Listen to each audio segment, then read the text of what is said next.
with today's Tuesday teaching tip. Today's tip is part 6 in a series of lessons that I've been sharing with you on helping students who have difficulties focusing, paying attention, or who get the wiggles pretty easily during your lessons. So the 3 things that I'm going to share with you today, number 1 is using a timer. Number 2, sticking with a routine, a daily routine, which is different than a strict schedule. And then also keeping your workspaces clutter-free. So the first one, using a timer, this one was really helpful when it came time to do independent work. So, we were done with our lesson. All right, here you go, son. Here's your work that you need to complete. I'm going to go put on a load of laundry real quick, or I'm going to go upstairs and make the bed, or whatever it was that I would go off and do during the day when it was time for him to do an assignment. I was around, so if he needed help, I could help him with a problem that he would have. But it was his independent work time. I wanted to see what he can do on his own. Well, with that sometimes, and if you're not there, right there with them, they start to wander, their mind starts to wander. And so the timer really helped with keeping him focused. So I'd set the timer there. So I'm going to come back and check on you in 10 minutes to see how much of this you have completed. I expect at least half of this completed by then. I'll see if you have any questions or any problems, and then we'll go from there. So that's what the timer was there to kind of be kind of on his shoulder, keeping him focused. Another way I use the timer is, even if I did stay with him, I'm done with all my chores for the day, I'm sitting here with him, and so we would set up a challenge. So like, all right, so you have 20 math problems. I'm going to set the timer for 15 minutes. I think in this 15 minutes you can probably get 7 problems completed. And then that's, how many do you think you could get done? Oh, well, I think I can get 10. And so, all right, you ready? On your mark, get set, go. And so I'd set the timer.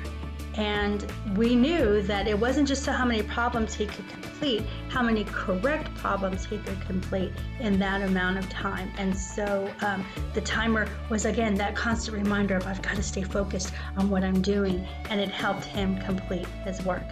Later on, we didn't need the timer because he was very used to focusing, all right, now it's time for me to get my work done. So the timer helps with that. It's kind of a scaffold for them to learn to be independent workers and focus on that.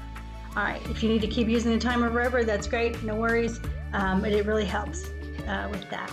All right, so the second part is maintaining a regular routine. Now, this is different from a strict schedule in that my son knew we had a morning routine, we had a lunchtime routine, and we had an after lunch routine. In our morning routine, we had some of those core subjects that we needed to complete.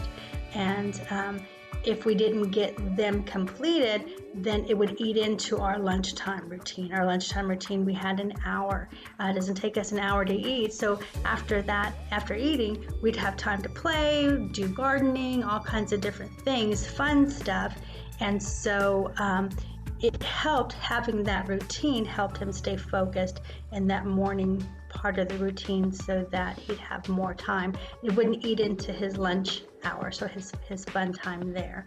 And so sticking to a regular routine lets your learner know what to expect, what's next, what do I have to look forward to. And so it keeps their minds organized and at peace, knowing how their day is going to unfold. And the last thing is keeping your workspaces clutter-free. Now, keeping your workspaces clutter-free just allows their minds to focus on the lesson at hand. If you have a lot of things on the wall for them to look at and read, it's just providing a distraction.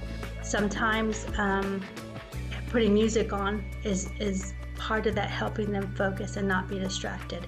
But the clutter-free environment, not having those visual objects to make their mind wander, helps as well. Now, this doesn't have to be the entire day. This can be just at the part where they're doing their independent work, or at the part where you are doing your lesson, your focus lesson, and they need to pay attention to you.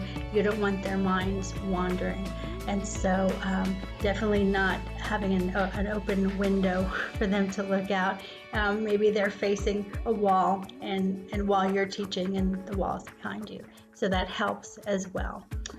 So I hope these tips were helpful. I will start a new series, the next several Tuesday teaching tips. Until then, if you have any questions, feel free to contact me at homeschoolfeast.com. That's our website, so you can check out the information there, and you can contact me at the office if you have any further questions. Until then, have a happy week and productive week.